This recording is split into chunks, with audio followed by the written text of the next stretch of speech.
Bonjour, aujourd'hui on commence le cycle de cours qui s'appelle l'optique géométrique. Et première question qu'on se pose, mais qu'est-ce que c'est cette optique géométrique?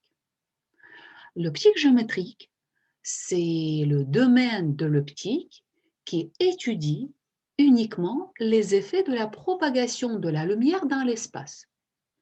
L'optique géométrique, contrairement à l'optique physique, ne s'intéresse pas du tout à la nature de la lumière.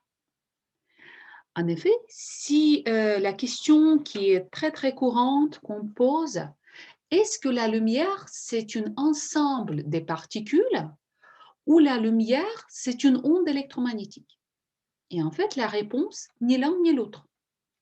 La lumière, dans certaines conditions, dans certaines expériences, se présente comme une onde et dans les autres expériences, se présente comme l'ensemble des particules. Si vous voulez, vous pouvez imaginer la lumière comme l'acteur de théâtre. Et si le spectacle s'appelle la diffraction ou l'interférence, dans ce cas, la lumière met le costume de l'onde. Et si le spectacle s'appelle le phénomène photoélectrique, la lumière met le costume d'une particule. Mais qui est-ce la lumière? En réalité, on ne sait pas. Donc, la lumière, c'est en même temps une particule, l'ensemble des particules et une onde. D'accord? C'est quelque chose qui présente les deux cas ensemble. D'accord? Mais non, les êtres humains, c'est très très difficile à présenter ce cas-là, ce cas qui présente les deux côtés en même temps. Donc, on parle de dualisme l'onde-particule et en réalité, la lumière, c'est les deux en même temps. Et en fonction de la situation, en fonction de l'expérience, la lumière se présente soit comme une onde, soit comme une particule. Si on considère la nature ondulatoire de la lumière, dans ce cas, ce qu'on aura besoin dans le cadre de l'optique géométrique, c'est la longueur d'onde du domaine visible. Alors, la longueur d'onde de la lumière, donc c'est la nature ondulatoire de la lumière, qui correspond au domaine visible, est limitée par 760 nanomètres et à peu près 380 nanomètres. C'est le domaine de visible. Donc 380 nanomètres, c'est la couleur violet et 760 nanomètres, c'est la couleur rouge. D'accord? Mais dans l'optique géométrique, comme j'ai dit, l'optique géométrique, on ne s'intéresse pas à la nature de la lumière. L'optique géométrique, le mot géométrique, s'intéresse uniquement à la propagation de la lumière dans l'espace. Donc, dans l'optique géométrique, la notion clé qu'on va utiliser, c'est la notion d'un rayon. On présente la lumière comme un rayon. Mais la question qu'on pose, est-ce que ce rayon, un seul rayon, ça existe? Est-ce qu'on peut isoler un seul rayon? Et pour cela, faisons une expérience imaginaire suivante. Prenons une source ponctuelle de la lumière. Donc, pour présenter une source ponctuelle, je vais utiliser une petite étoile. D'accord? Cette source ponctuelle émet les ondes en trois directions. Donc, tout autour de lui, on observe en trois directions la propagation des ondes, la propagation de la lumière. Donc, je parle de la nature ondulatoire. D'accord? Et pour présenter sur le schéma, je vais utiliser les rayons. Donc, c'est toujours en trois dimensions, mais je vais présenter quelques rayons. Donc, le nombre total des rayons, c'est l'infini. Moi, je vais présenter ici une dizaine, quoi. Donc, nous avons tous ces rayons-là et je cherche à isoler un seul rayon. Donc, pour cela, qu'est-ce que je vais faire? Je vais mettre un obstacle devant cette source. Donc, je vais mettre un petit trou, un petit diaphragme. Donc, ici, je vais mettre un diaphragme. C'est une petite ouverture, d'accord? Donc, je prends ce rayon-là, par exemple. Donc, le diaphragme, je vais prolonger. Là, c'est mon diaphragme. Je prends ce rayon-là, il arrive vers le diaphragme et il s'arrête. Le diaphragme ne laisse pas passer ce rayon-là. Ensuite, je vais prendre ce rayon-là s'arrête. De même est vrai pour les rayons qui sont situés ici et là. Maintenant, ce que je vais faire, pour être juste au niveau de la présentation, je vais augmenter le nombre de rayons, vu que c'est l'infinité. Donc, je vais présenter quelques rayons en plus.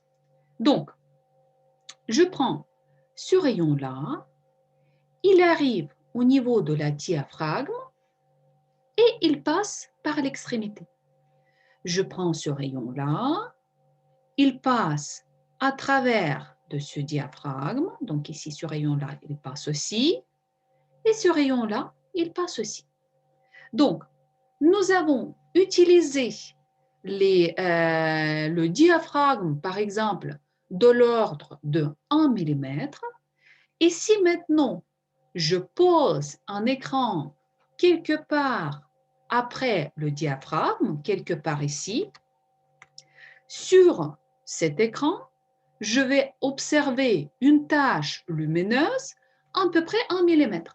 Donc, si l'ordre de grandeur, si le diaphragme a l'ouverture de à peu près de 1 mm, je vais observer une tache lumineuse sur l'écran à peu près 1 mm.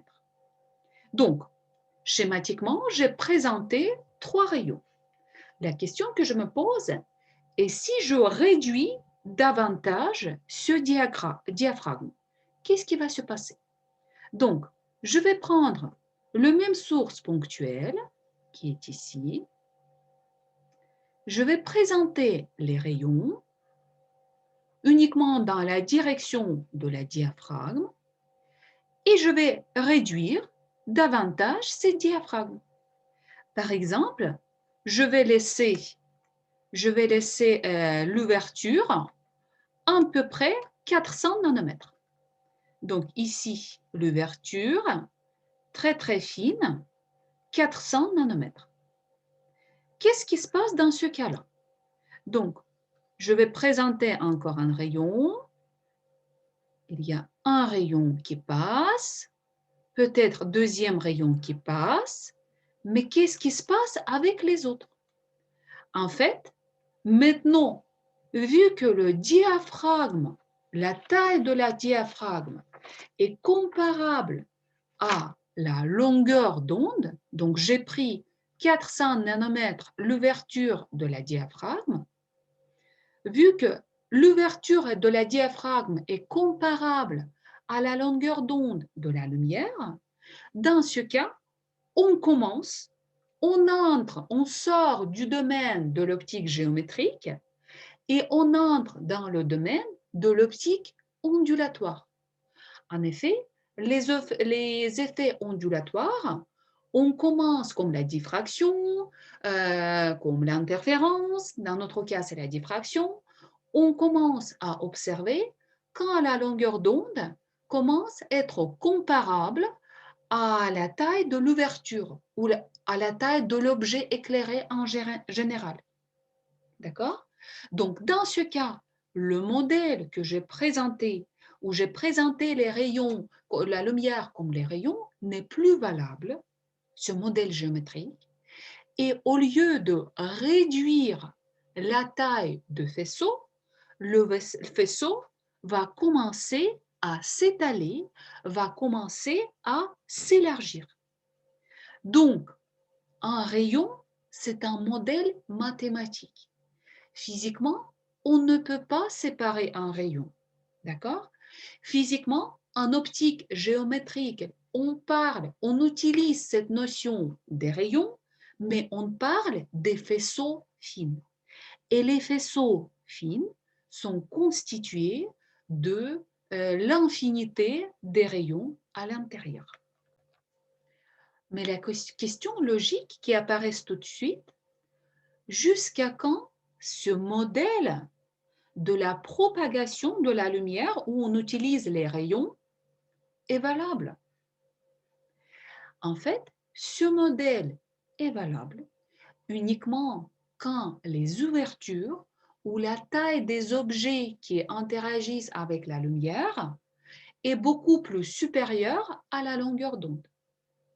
Donc, l'optique géométrique décrit la propagation de la lumière, c'est le domaine d'optique qui décrit la propagation de la lumière dans l'espace, dans le cas quand la taille des objets est beaucoup plus supérieure par rapport à la longueur d'onde. Très souvent, l'optique géométrique, on appelle également l'optique des rayons. D'accord?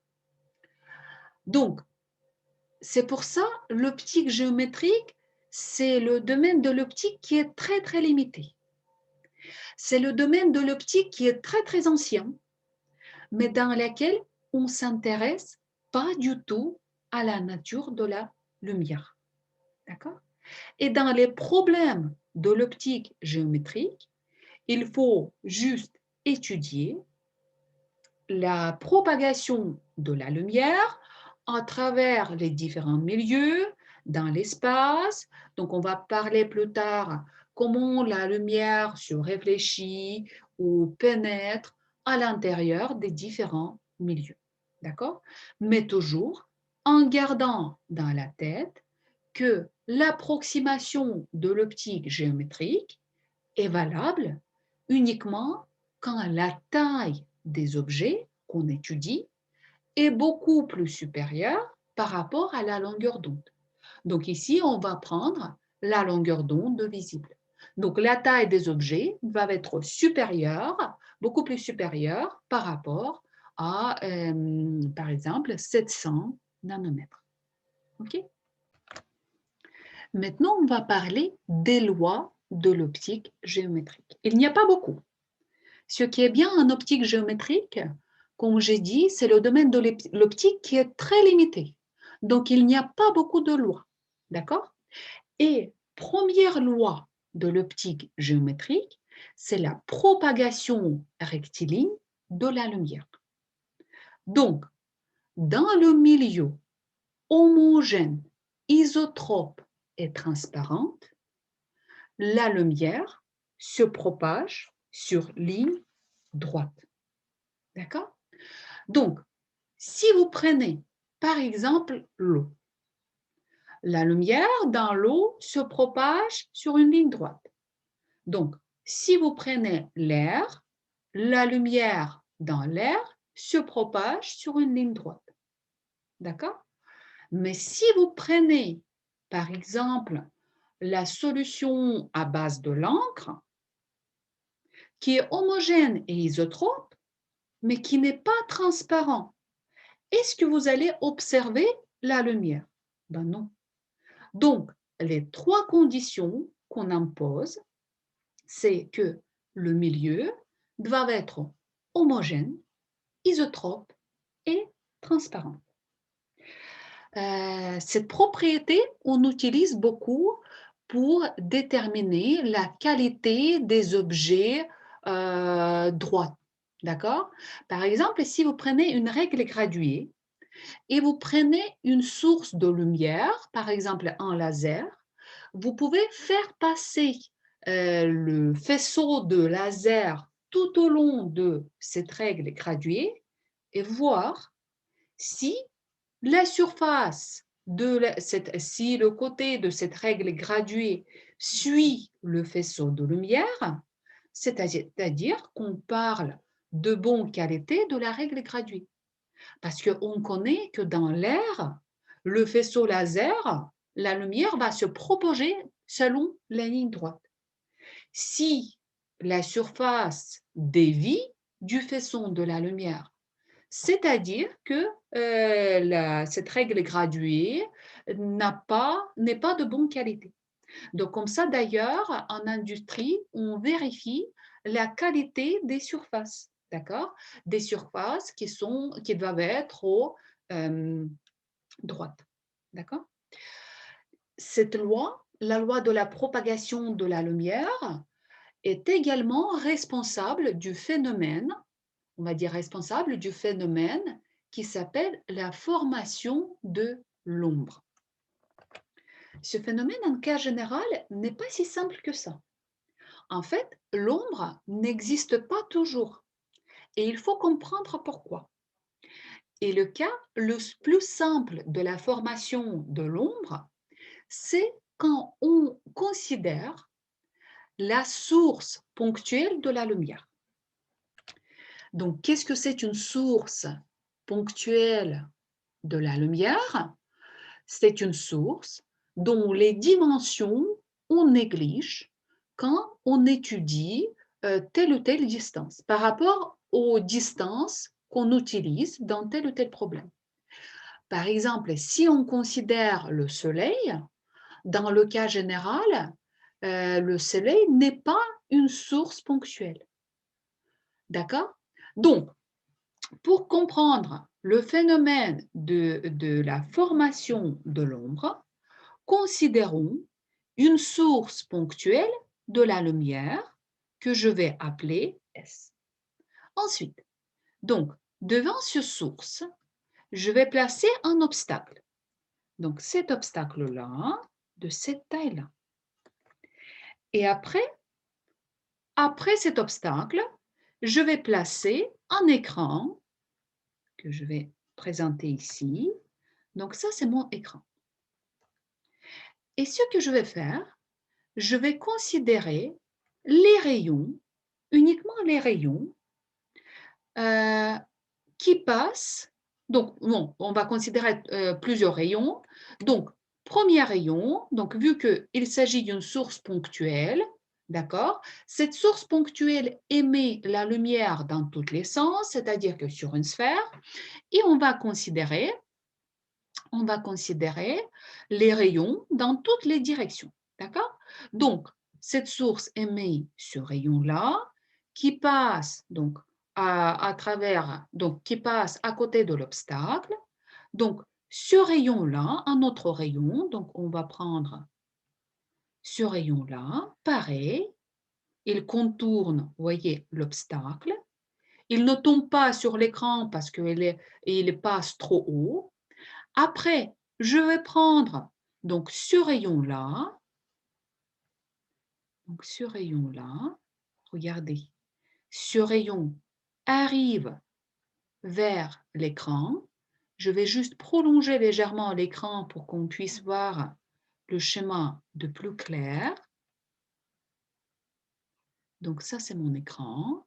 Donc, l'endroit où ce rayon tombe sur l'écran, c'est l'endroit lumineux. D'accord?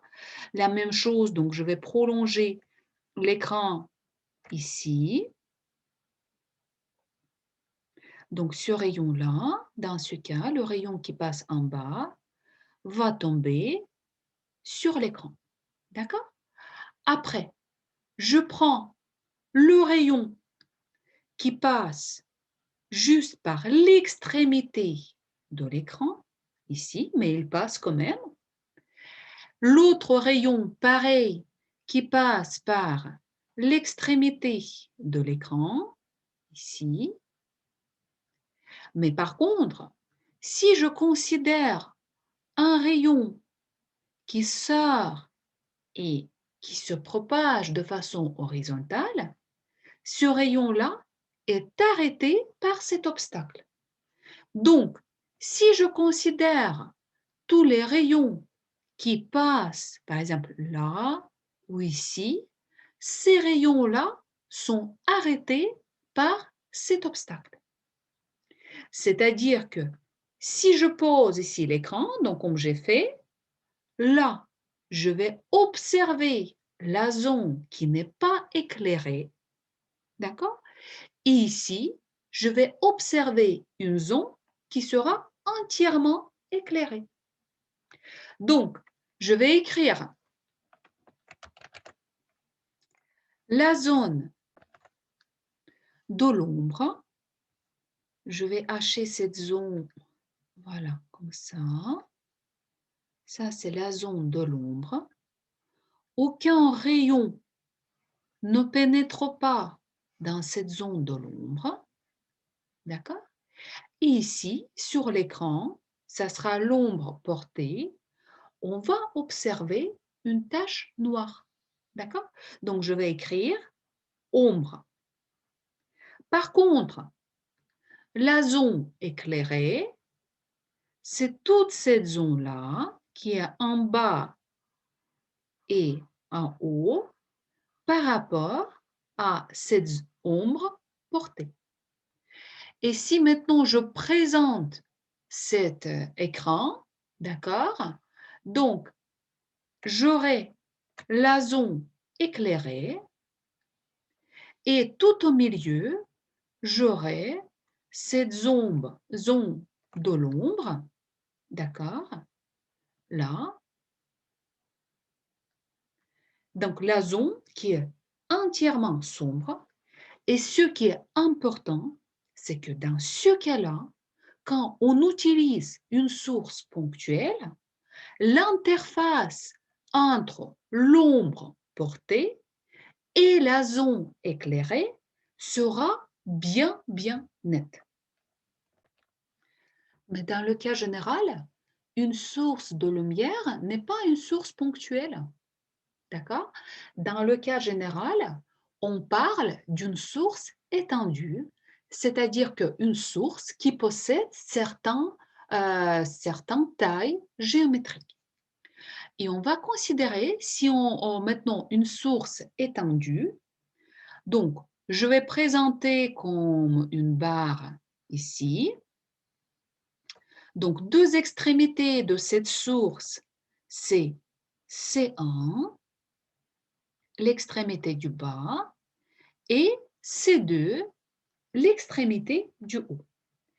Et je place devant cette source, comme tout à l'heure avec une source ponctuelle, un écran, et pas un écran, d'abord un obstacle, et j'attire votre attention que cette fois-ci, pour l'instant, l'obstacle a la taille plus petite que la taille de cette source ponctuelle.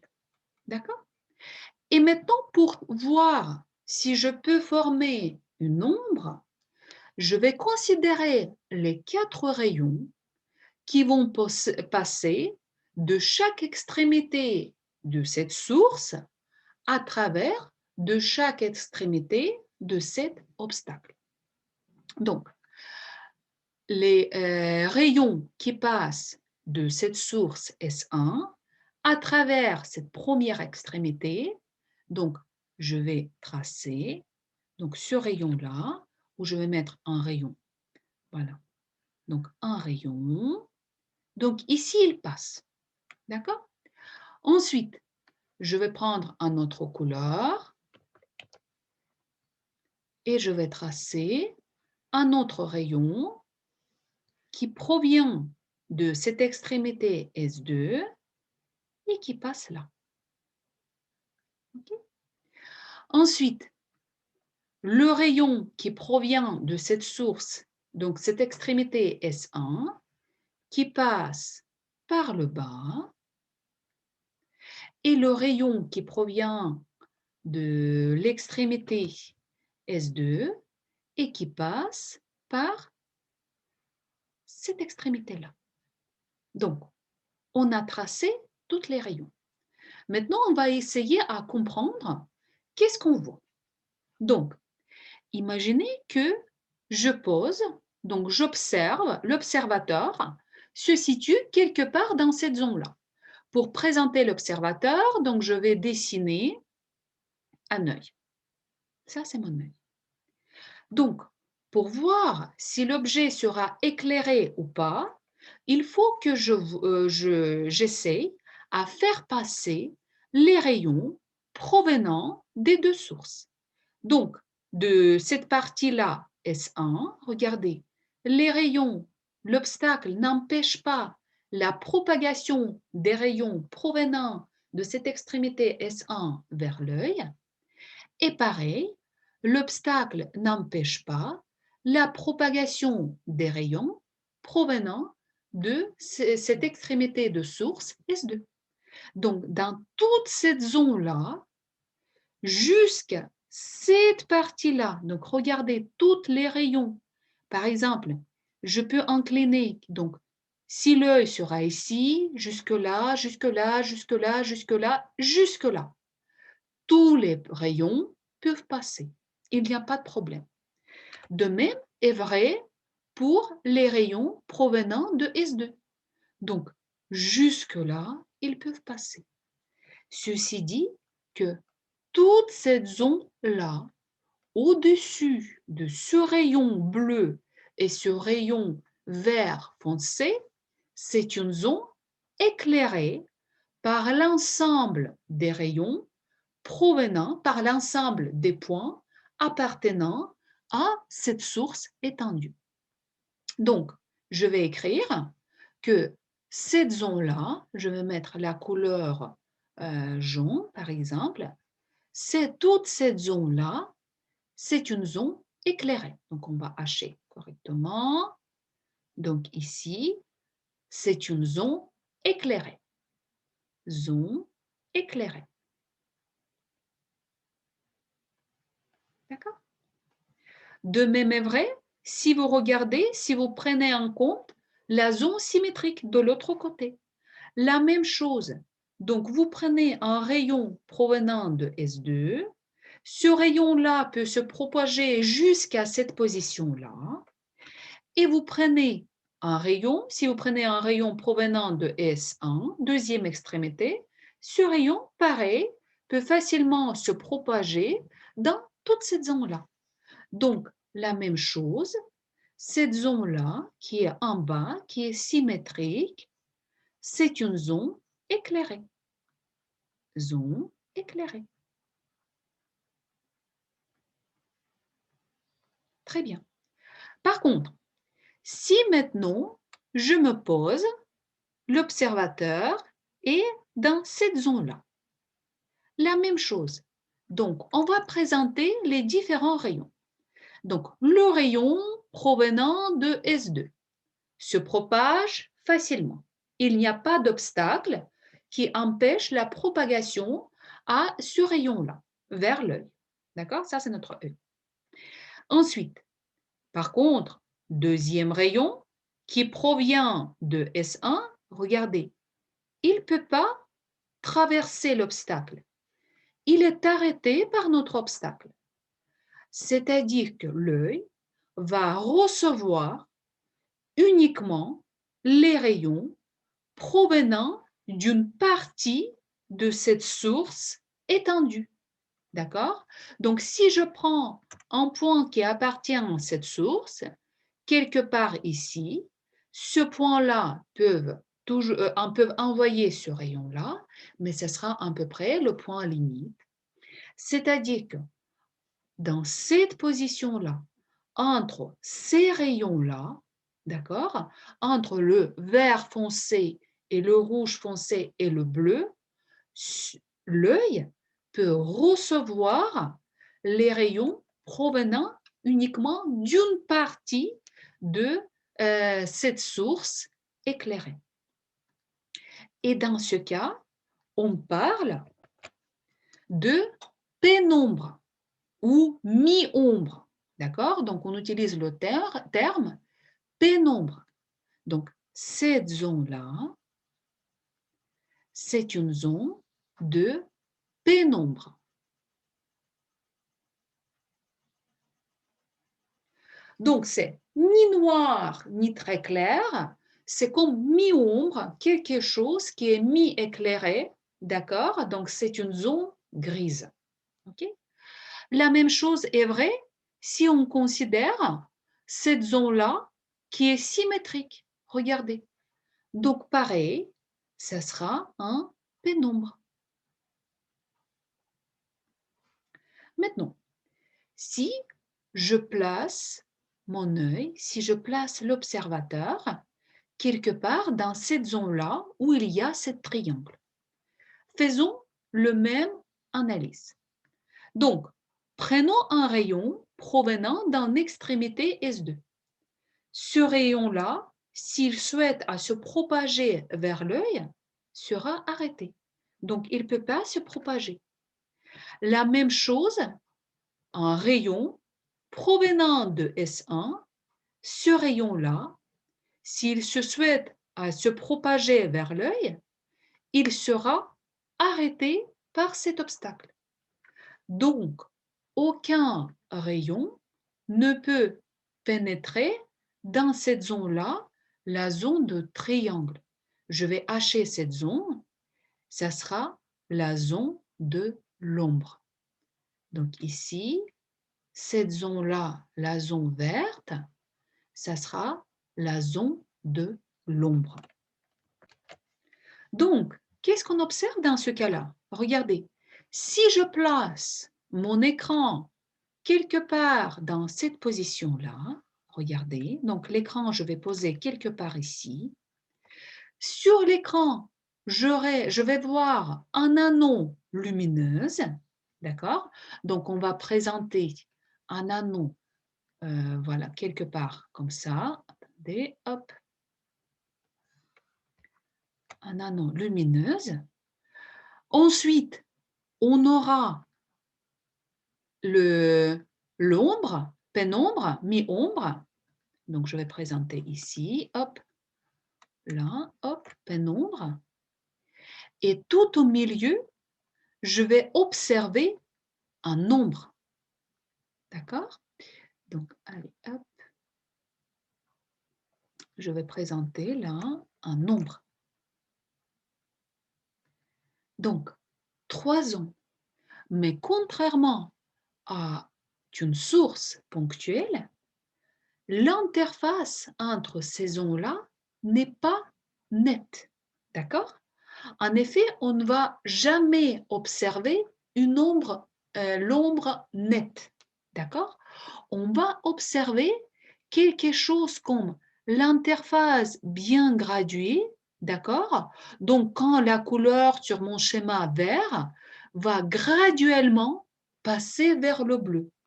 Et le bleu va graduellement passer vers le jaune. D'accord? Donc, on va jouer sur mi-ombre. D'accord? Donc, dans le cas d'une source étendue, on ne peut jamais observer l'ombre avec l'interface nette. D'accord? Nous allons observer l'interface graduée, d'accord?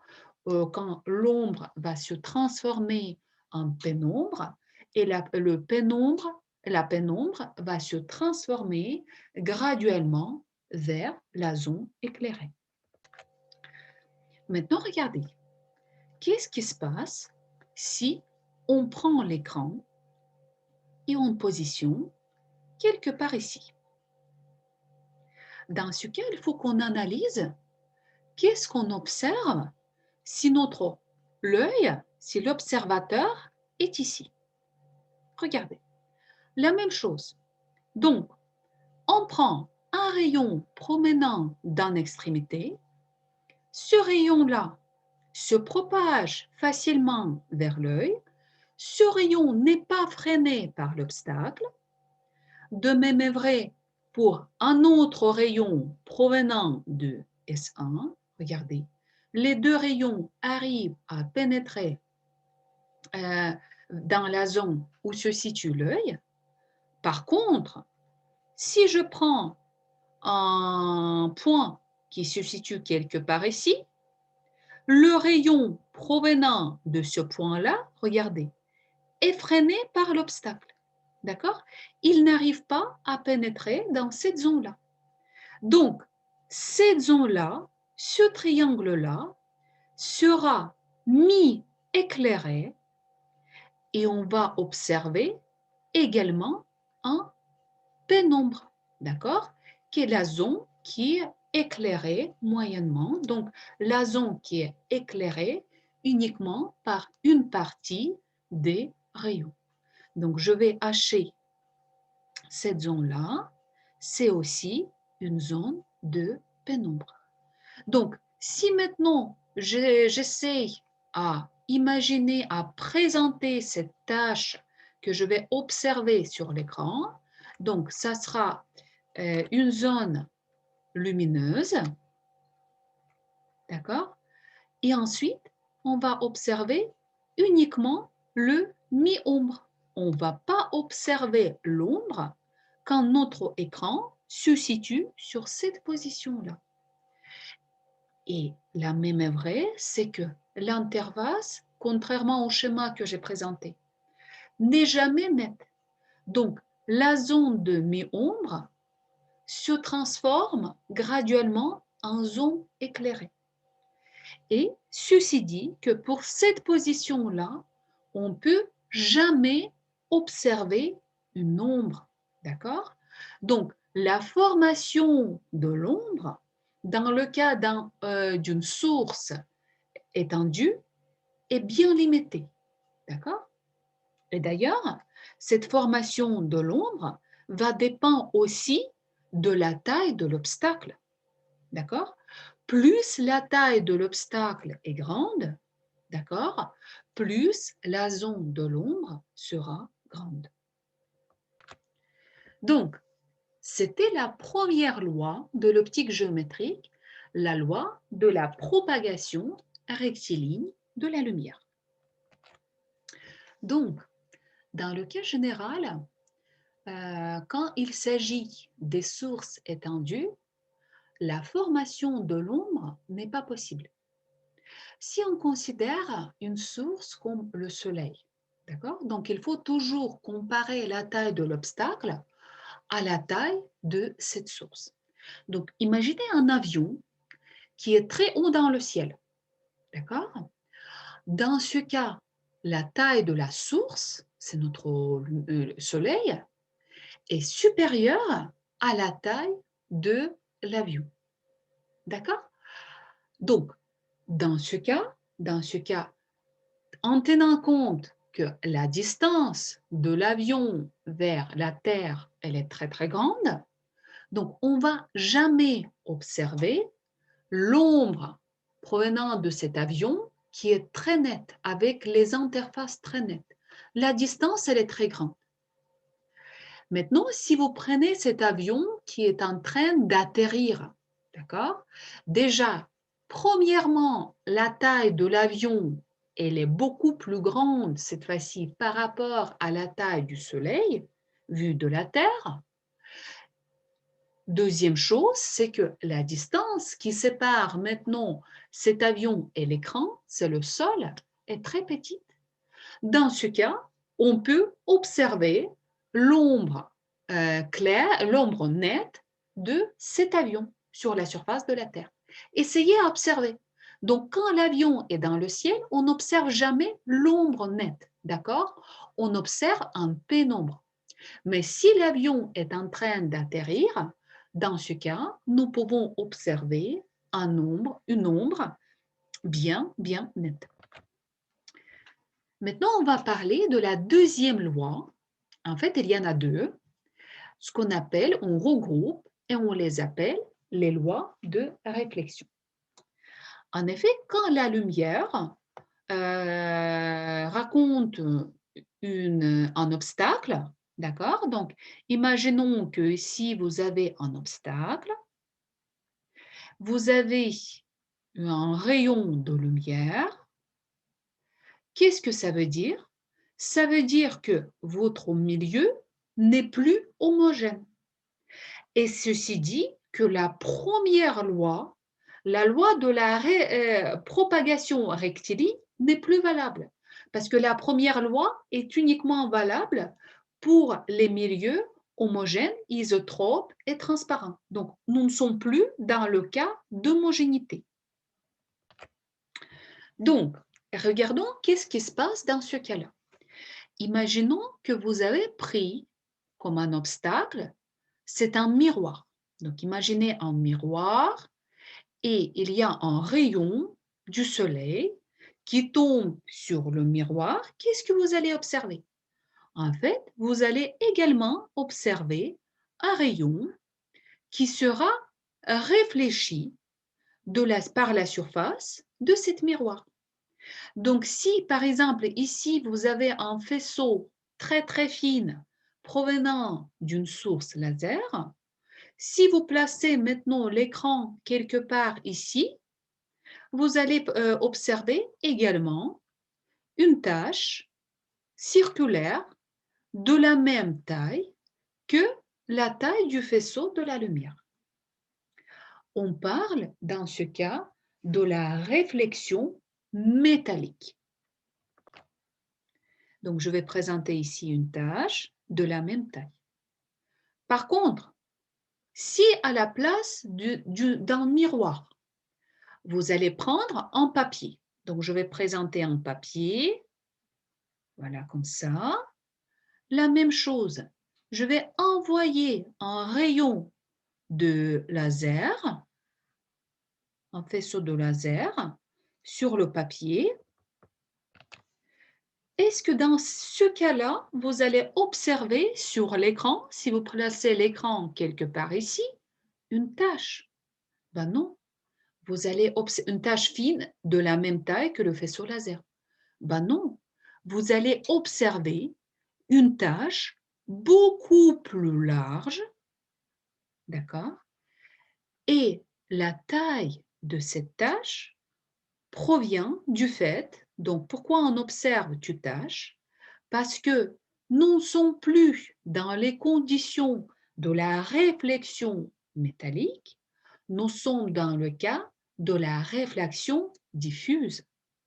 C'est-à-dire que suite aux aspérités sur ce papier, certains rayons seront réfléchis dans cette direction et les autres rayons seront réfléchis dans la direction voisine, d'accord, mais différente par rapport à la direction du premier rayon.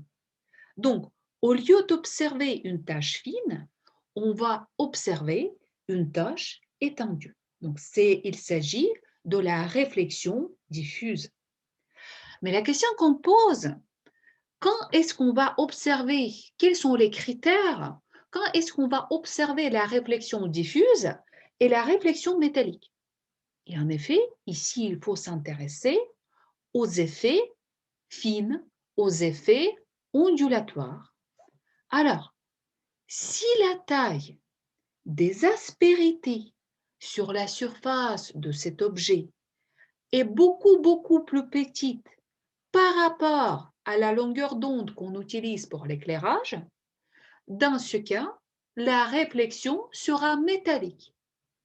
Sinon, si la taille des aspérités est comparable à la longueur d'onde ou plus grande aux longueurs d'onde, d'accord? Dans ce cas, on va observer la réflexion diffuse et on ne va pas observer une tache. Donc, pour simplifier, comment je peux présenter cette surface avec les aspérités schématiquement? Je peux présenter cette surface comme la surface avec les escaliers. Regardez comme ça. Dans ce cas, un rayon, d'accord? Donc, on a déjà dit qu'un rayon, ça n'existe pas. Quand on dit un rayon, on sous-entend un faisceau fin. Donc, un rayon qui appartient à ce faisceau fin sera réfléchi de cette façon-là, de cette aspérité, et l'autre rayon, donc voisine qui appartient à ce faisceau-là. Regardez, donc il sera réfléchi de façon parallèle, mais si je présente un autre rayon, par exemple, ce rayon-là qui tombe sur cette aspérité-là, d'accord? Regardez, ce rayon-là, il sera réfléchi, voilà, comme ça, ou encore, donc, un rayon qui arrive, voilà, comme ça, ce rayon-là sera réfléchi, voilà, quelque part à côté. D'accord? Donc, je vais prendre un rayon, ça sera plus joli. Donc, ce rayon-là sera réfléchi dans cette direction-là. Donc, tout dépend de la taille des aspérités. D'accord? Donc, quand on dit la surface est polie, c'est-à-dire que la taille des aspérités est beaucoup plus petite par rapport à la longueur d'onde, dans le cas général, du visible, d'accord? Ou par rapport à la longueur d'onde qu'on utilise pour éclairage. Et pourquoi je précise tout ça? Parce que les lois de réflexion sont valables uniquement dans le cas de la surface polie, quand la taille des aspérités est beaucoup plus petite par rapport à la longueur d'onde. Et quand on va traiter les différents problèmes dans le cas de l'optique géométrique, on va sous-entendre que les surfaces sont polies. D'accord? C'est-à-dire qu'encore une fois, la taille des aspérités sera plus petite, beaucoup plus petite, par rapport à la longueur d'onde. Mettons quelques notions. Donc, le rayon qui tombe sur une interface, sur la surface, on appelle un rayon incident. Rayon incident.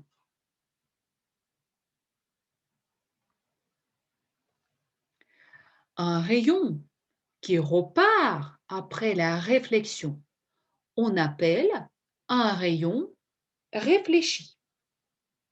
Rayon réfléchi.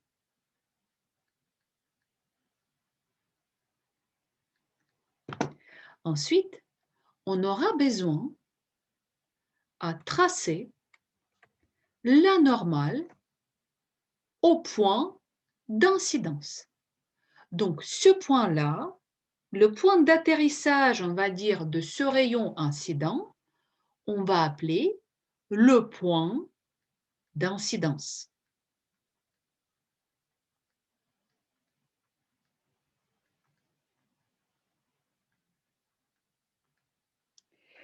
Et ici, nous avons la normale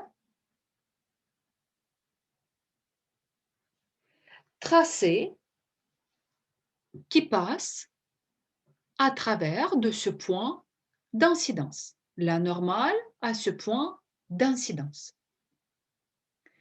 Dans ce cas, première loi de réflexion qu'on juge très souvent inutile, mais en réalité elle est super utile, d'accord, nous dit que le rayon réfléchi, le rayon incident et la normale au point d'incidence qui passe à travers de ce point d'incidence se situent dans le même plan, appartient au même plan. C'est-à-dire que quand vous avez cette surface polie, vous avez ce rayon qui tombe, un rayon incident, vous avez la normale et le rayon réfléchi ne sera pas réfléchi vers vous, ne sera pas réfléchi dans l'écran. Ce rayon va rester dans le même plan. Et très souvent, Cette loi, on néglige cette loi parce que nous, on travaille dans le cas de 2 dimensions, donc on fait tous les schémas sur notre feuille et on oublie très souvent cette loi. Mais cette loi est très importante dans le cas des objets en 3 dimensions. D'accord?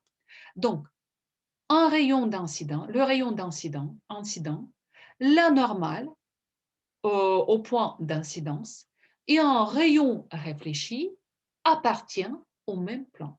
Ça, c'est la première loi de réflexion.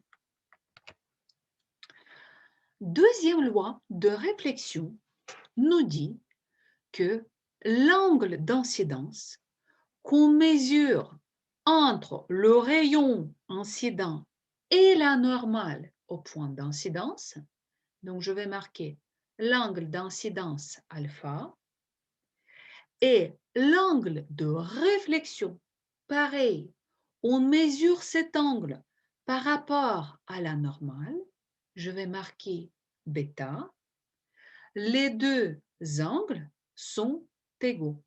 Donc on va écrire alpha égale à bêta. C'est la deuxième loi.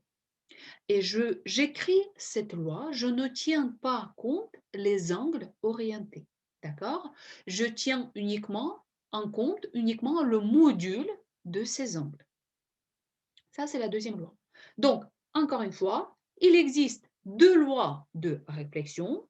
Première nous dit que les 2 rayons et la normale au point d'incidence se situent dans le même plan. Et deuxième nous dit que l'angle d'incidence et l'angle de réflexion, donc alpha et bêta, sont égaux. D'ailleurs, je n'ai pas dit, mais l'interface qui sépare les 2 milieux, donc le milieu d'où vient le rayon et le milieu au-dessous, on appelle le dioptre, un dioptre. D'accord? Deuxième chose très très importante, vraiment très importante pour la résolution des exercices, faites attention. Tous les angles en optique géométrique, presque tous les angles, on détermine à partir de la normale au point d'incidence. Donc ici, l'angle d'incidence, donc on détermine entre le rayon incident et la normale au point d'incidence. Et l'angle est réfléchi pareil entre la normale et le rayon réfléchi.